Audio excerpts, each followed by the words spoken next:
Welcome students to another episode of lifeology sensei. मैंने एक दिन में इसकी वीडियो इसलिए नहीं डाली कि आप लोग कंफ्यूज ना हो जाएं। धीरे धीरे पढ़ें पर अच्छे से पढ़ें। अब हम इसको आगे कंटिन्यू करने जा रहे हैं। कल हमने पढ़ा था डेस्मोसोम, अब हम पढ़ रहे हैं हेमीडेस्मोसोम। हेमीडेस्मोसोम्स और हाफ डेस्मोसोम, इसमें क्या होता है? Connect basal surface of epithelial cells. इसमें एपिथेलियल सेल के बेसल सरफेस को इंक्लूड किया जाता है to underline basal lamina. Base में जो मतलब उसका एक्स्ट्रा सेल्यूलर मैट्रिक्स है उसको, मतलब ये दो एपिथेलियल सेल के इंटरफेस में पाया जाता है, बीच वाले सरफेस में पाया जाता है। And connective tissue of ECM. Hemidesmosome क्या करते हैं? ये इंटरमीडिएट फिलामेंट को ऑल्सो बाइंड करते हैं। और इसमें जो प्रोटीन्स हैं वो कौन सी फैमिली से प्रेजेंट होते हैं? इंटीग्रीन फैमिली से। इसका फंक्शन क्या होता है? To provide shape and rigidity.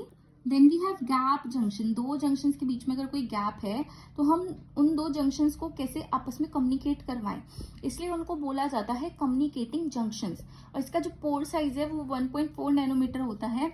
इसमें क्या होता है? सेल्स का पैसेज होता है, पैसेज ऑफ केमिकल और electrical signal from one cell to adjacent cell through cytoplasm. इसमें या तो कोई इलेक्ट्रिकल सिग्नल पास होगा, केमिकल्स लाइक न्यूरोट्रांसमीटर की फॉर्म में अगर हमें कोई चीज पास करनी है तो वो होगा। इसमें स्मॉल मॉलिक्यूल्स पास कर सकते हैं अप टू 1000 डेल्टन्स। इसमें हम आयंस पास कर सकते हैं, सिग्नल मॉलिक्यूल पास करते हैं like CMP, calcium etcetera can be passed. Gap junctions में कौन से प्रोटीन्स होते हैं?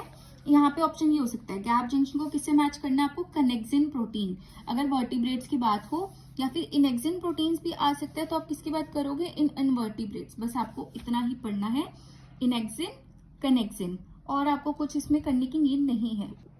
अब इसको एक डायग्राम के फॉर्म में थोड़ी थ्योरी में समझो।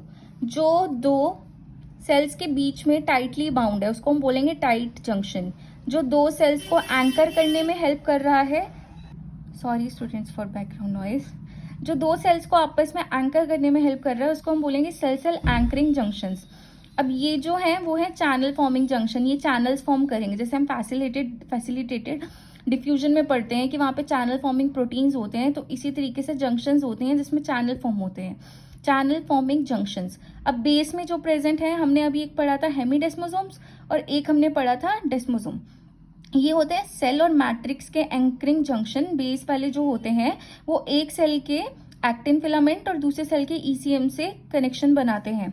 हेमीडेस्मोसोम anchor intermediate filament in a cell to extracellular matrix. यही आपको पढ़ना है, बाकी आप ये देख लेना, जितना भी मैंने पढ़ा है ये सब उसकी थ्योरी है। This is your diagram and this is summary जो हमने अभी पढ़ा है। एक लास्ट चीज और स्टूडेंट्स, ये एक स्पॉट डेस्मोसोम का ऑप्शन था और एक ऑप्शन था बेल्ट डेस्मोसोम। फर्क कुछ नहीं है, फंक्शन सेम ही है, बस ये आपको याद रखना है कि बेल्ट डेस्मोसोम को ऑल्सो जोनुला अधेरेंस बोलते हैं। इसमें फर्क इतना है, स्पॉट में बीच बीच में गैप था तो वो स्पॉट्स की तरह था, बेल्ट में वो एक बैंड फॉर्म कर रहा है, कॉन्टिन्यूस बेल्ट फॉर्म कर रहा है around epithelial cells below tight junction, इसलिए हम इसको बोलते हैं belt desmosome, also known as intermediate junction. Hope you like this video. मुझे खुद से इस क्वेश्चन के लिए कोई भी यूट्यूब चैनल पे एक अच्छा एक्सप्लेनेशन नहीं मिला। आइदर आप कोई भी प्रीवियस ईयर क्वेश्चन की मैराथन देख लीजिए, वीडियो देख लीजिए, किसी ने भी इस क्वेश्चन को अच्छे से एक्सप्लेन नहीं किया है। If you like this video please like, share and subscribe my channel, क्योंकि मैं आप लोगों के लिए बहुत मेहनत करती हूँ कि जो प्रॉब्लम्स मेरे को फेस करनी पड़ी मेरी प्रिपरेशन के टाइम पे वो आप लोगों को ना करनी पड़े। एंड इस चैनल से मुझे कुछ अर्न नहीं हो रहा है और मुझे बहुत ज़्यादा खुशी होगी अगर दिसंबर में एक बच्चा भी आकर ये लिख दे कि मैम आपकी वीडियोस देख के मेरा एस्टेट क्वालिफाई हो गया। सो एनसीईआरटी तो सब पढ़ा देते हैं, बट मैं आपके लिए अभी एक्स्ट्रा टॉपिक्स कवर कर रही हूँ क्योंकि स्टार्टिंग में आपका माइंड फ्रेश है और एक्स्ट्रा टॉपिक आप बहुत जल्दी ग्रैब कर सकते हो, मतलब ग्रैब कर सकते हो बहुत जल्दी, और इन पे कमांड आ गई तो एनसीईआरटी सब पढ़ते हैं। But the thing is NCERT सब याद नहीं रख पाते, एनसीईआरटी में भी आपकी मिस्टेक्स होंगी। मैं पूरी एनसीईआरटी अच्छे से करके गई थी, फिर भी मेरे 2 से 3 क्वेश्चन एनसीईआरटी के गलत हुए थे मेरी प्रिपरेशन के टाइम पे। तो एक्स्ट्रा क्वेश्चन पे कमांड रखो। मेरा एक्स्ट्रा क्वेश्चन पे इतना ज्यादा कमांड था कि मेरे एक्स्ट्रा क्वेश्चन सारे सही हुए, नो डाउट मेरे एनसीईआरटी में 2 या 3 क्वेश्चन गलत हुए। तो मैं इतनी मेहनत कर रही हूँ तो आगे से मैं भी चाहती हूँ कि आप लोग मेहनत करो, अपने नोट्स बनाओ और इस चीज को लर्न करो। और अगर आपको कोई भी डाउट है, कोई टॉपिक आप पढ़ना चाहते हैं, please reach me out in comment section.